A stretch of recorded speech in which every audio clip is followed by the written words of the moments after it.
Vamos falar de ponte de Wheatstone. Vamos imaginar o circuito onde a gente tem aqui uma bateria e a gente tem R1 e R2, que são dois resistores que a gente conhece, a gente sabe os valores desses resistores, e a gente tem um R3 aqui desconhecido. A gente vai descobrir o valor desse R3 utilizando essa ponte de Wheatstone. E o R4 é um reostato, ou seja, uma resistência variável. A gente consegue aumentar o valor da resistência ou diminuir o valor da resistência.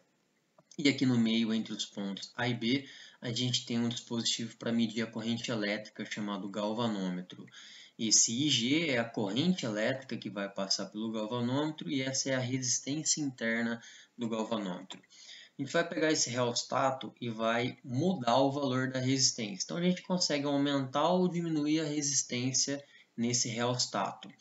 Os outros são resistores fixos, os valores são constantes. O reostato a gente consegue mexer no valor da resistência. Então a gente vai aumentar ou diminuir a resistência aqui desse R4, sempre de olho no galvanômetro, até perceber que um determinado valor de resistência que a gente ajustou aqui no reostato causa uma corrente elétrica nula no galvanômetro. Quando a gente acerta um valor de resistência aqui no reostato, que determina, que implica uma corrente elétrica nula aqui no galvanômetro, a gente conseguiu deixar a ponte em equilíbrio. Quando a ponte está em equilíbrio, o potencial nesse ponto A é igual ao potencial no ponto B. Ou seja, se não tem diferença de potencial, não tem corrente. Não tem DDP entre os pontos A e B, quando a ponte está em equilíbrio, não vai ter corrente elétrica mais passando pelo galvanômetro. Então, o galvanômetro ele só serve para a gente perceber quando que a corrente por ele é nula. Quando a corrente, ele acusou aqui, ó, 0 ampere. Quando ele acusou 0 ampere, significa que a ponte está em equilíbrio, então a gente pode tirar o galvanômetro. Ele não serve mais de nada, ele só serve para acusar quando que a corrente é nula. Então a corrente lá no galvanômetro era nula, a gente tira o galvanômetro de lá, ele não serve mais de nada, a ponte está em equilíbrio. A ponte está em equilíbrio, a gente pode fazer o produto cruzado. A gente vai multiplicar R1 vezes R4, que é igual a R2 vezes R3. Quando a ponte está em equilíbrio, a gente pode fazer esse produto cruzado. R1 vezes R4 vai ser igual a R2 vezes R3. Então, o R1 e o R2 a gente já tinha os valores, eram conhecidos desde o começo. O R4 a gente acertou um valor do reostato, então agora a gente já sabe quanto que é o valor de R4 e a gente vai descobrir o R3. Perceba que o R1 e o R2 eles estão em série. A mesma corrente que passa por R1 vai passar por R2, que é a corrente I1.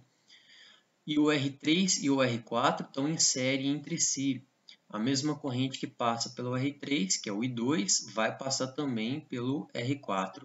Então, a corrente que sai da bateria, corrente total, a corrente I, ela se divide em duas partes. I1, que vem aqui para cima, e a corrente I2 que vem aqui para baixo.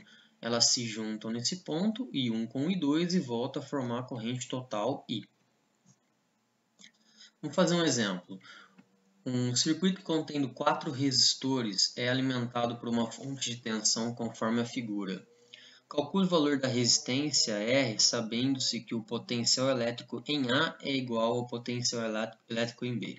Então, aqui a gente tem o ponto A e o ponto B, não tem nada entre eles, e o enunciado falou que o potencial em A é igual ao potencial em B. Essa é a dica para a gente perceber que isso daqui é uma ponte de Wheatstone. Ele não está no formato habitual, que é na forma de um losango, mas constitui uma ponte de Wheatstone essa construção. Se a gente tivesse um galvanômetro ligado entre A e B, ele iria acusar uma corrente elétrica nula, porque o potencial em A é igual ao potencial em B. Não tem diferença de potencial entre os pontos A e B, logo não vai ter nenhuma corrente entre A e B. Se tivesse um resistor aqui entre A e B, não passaria nada de corrente pelo resistor, seria a mesma coisa que não existisse o resistor. Então, se tivesse alguma coisa aqui entre A e B, ou se não tivesse, que é o que está acontecendo, não passa corrente, tendo ou não tendo nada aqui entre os pontos A e B. Então, isso daqui é uma ponte de Wheatstone, que ela está em equilíbrio, porque nesses dois pontos A e B a gente tem o mesmo potencial, então a gente pode fazer o produto cruzado. R vezes 120 é igual a 60 vezes 90. 60 vezes 90 dá 5.400, passo 120 dividindo, a gente tem o valor da resistência que é 45 ohm. A ponte de fio mostrada abaixo é constituída por uma bateria, um galvanômetro, dois resistores, um de resistência 10 ohm e o outro de resistência 40 ohm, um fio condutor homogêneo de resistividade ρ, área da seção transversal A e comprimento 100 cm, e um cursor C que desliza sobre o fio condutor. Quando o cursor é colocado de modo a dividir um fio condutor em dois trechos de comprimentos L1 e L2, a corrente elétrica no galvanômetro é nula. Os comprimentos L1 e L2 valem respectivamente. Então a gente tem uma ponte de Wheatstone chamada ponte de fio, quando a gente tem um fio que tem uma resistência do próprio fio. Então, lembrando da segunda lei de Ohm, a resistência de um fio é diretamente proporcional ao seu comprimento, diretamente proporcional à sua resistividade ρ e inversamente proporcional à sua área, à sua espessura. Então a gente tem um fio aqui que é 100 centímetros, o comprimento de todo esse fio é 100 centímetros, e esse cursor onde está ligado o galvanômetro, ele dividiu esse fio em dois comprimentos, L1 e L2, de modo que a corrente pelo galvanômetro seja nula, ou seja, é uma ponte e ela está em equilíbrio. A gente não tem um resistor aqui, a gente tem um fio que tem uma resistência, dá no mesmo. Aqui, da mesma forma, a gente tem um fio de comprimento maior que tem uma resistência maior proporcional ao comprimento desse fio. Então, essa é a ponte de fio.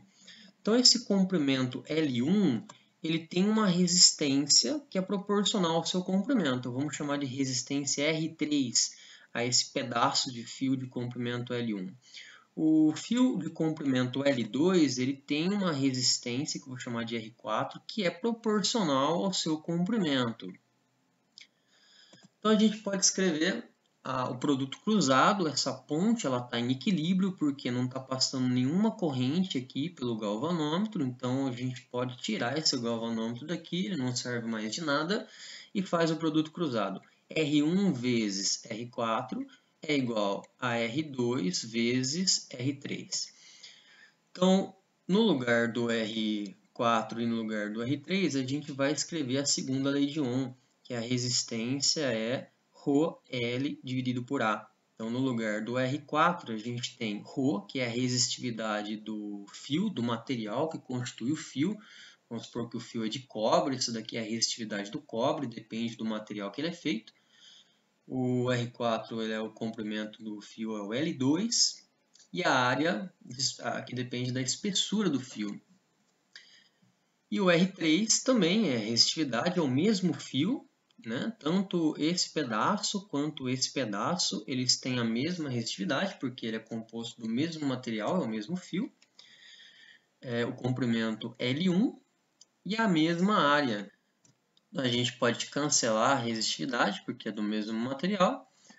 A área do fio é a mesma, então a gente pode cancelar aqui a área também. Então a gente pode escrever a equação para ponte de fio, a gente pode escrever dessa forma. Como a resistência ela é proporcional ao comprimento, no lugar da resistência do fio do comprimento L2, que eu chamei de R4, a gente coloca o comprimento desse pedaço do fio. No lugar da resistência dos pedaços de fio L1, que eu chamei de R3, a gente pode colocar o próprio comprimento do fio, L1. Então, esse é o produto cruzado para a ponte de fio. O R1 vale 10, o L2 a gente não sabe, o L1 também a gente não sabe, o R2 vale 40. Então, a gente tem aqui que o L2 é 4 vezes L1. A gente sabe que o L1 mais L2 é 100 centímetros, isso o enunciado falou. A gente acabou de descobrir que o L2 vale 4 vezes L1. L1 mais 4L1 é 5L1, que é igual a 100. Então, o L1 é 20 centímetros. Tá aí, achamos o primeiro pedaço do fio.